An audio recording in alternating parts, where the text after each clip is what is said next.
आज हम बात करेंगे उत्तर प्रदेश के शिक्षा जगत में आए एक बहुत बड़े और सकारात्मक बदलाव की। अगर आप एक स्टूडेंट हैं, खासकर एक छात्रा, तो आज की ये खबर सीधे आपसे जुड़ी है।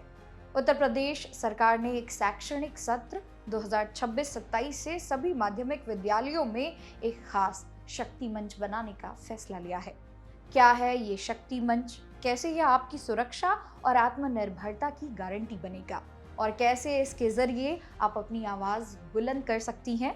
आज की इस वीडियो में हम इसी मिशन शक्ति के मास्टर प्लान को समझने की पूरी कोशिश करेंगे।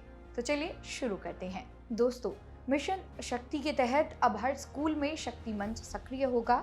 इसका मुख्य उद्देश्य 3 शब्दों में छिपा है: सुरक्षा, सम्मान और आत्मनिर्भरता। अक्सर स्कूल में या स्कूल आते जाते समय छात्राओं को कई चुनौतियों का सामना करना पड़ता है। कभी सुरक्षा को लेकर डर होता है, तो कभी अपनी बात कहने में संकोच। शक्ति मंच एक ऐसा प्लेटफॉर्म होगा जहां छात्राएं बिना किसी डर के अपनी समस्याएं रख सकेंगी। इसकी नियमित रूप से बैठकें होंगी ताकि प्रशासन और छात्र सीधे एक दूसरे से जुड़ सके। अब आप सोच रहे होंगे कि क्या यह सिर्फ कागजों पर सीमित होगा? ऐसा नहीं है। इन बैठकों को बोरिंग बनाने के बजाय बहुत ही रोचक और उपयोगी बनाया जाएगा। स्कूलों में वाद विवाद यानी कि डिबेट, चित्रकला, नाटक, गीत और कहानियों के जरिए समाज के मुद्दों पर चर्चा होगी। उदाहरण के लिए, अगर किसी छात्रा को लगता है कि उनके क्षेत्र में लड़कियों की शिक्षा को लेकर सोच रूढ़िवादी है, तो वह नाटक के जरिए इसे उठा सकती है। यह मंच आपकी प्रतिभा को निखारने का भी काम करेगा। इस पहल की एक बहुत ही बड़ी और खास बात यह है कि यह सिर्फ स्कूल आने वाली छात्राओं के लिए नहीं है। शक्ति मंच उन लड़कियों की भी पहचान करेगा जिन्होंने किसी कारणवश पढ़ाई छोड़ दी है या जो स्कूल नहीं आ पा रही हैं। शिक्षक और मंच के सदस्य ऐसी छात्राओं के घर पर जाकर उनकी समस्याओं को समझेंगे, चाहे वह आर्थिक तंगी हो, पारिवारिक कारण हो या सुरक्षा का मुद्दा। सरकार का लक्ष्य है कि कोई भी बेटी शिक्षा से वंचित ना रहे। सुरक्षा की बात सिर्फ बातों तक सीमित नहीं रहेगी। अब स्कूलों में आत्मरक्षा यानी कि सेल्फ डिफेंस के गुण सिखाए जाएंगे। छात्राओं को शारीरिक रूप से मजबूत और मानसिक रूप से सतर्क बनाया जाएगा। हर स्कूल में एक शिकायत पेटिका यानी कि कंप्लेंट बॉक्स रखा जाएगा। अगर आपको कोई भी परेशानी है तो आप बिना नाम लिखे उसमें अपनी शिकायत डाल सकती हैं।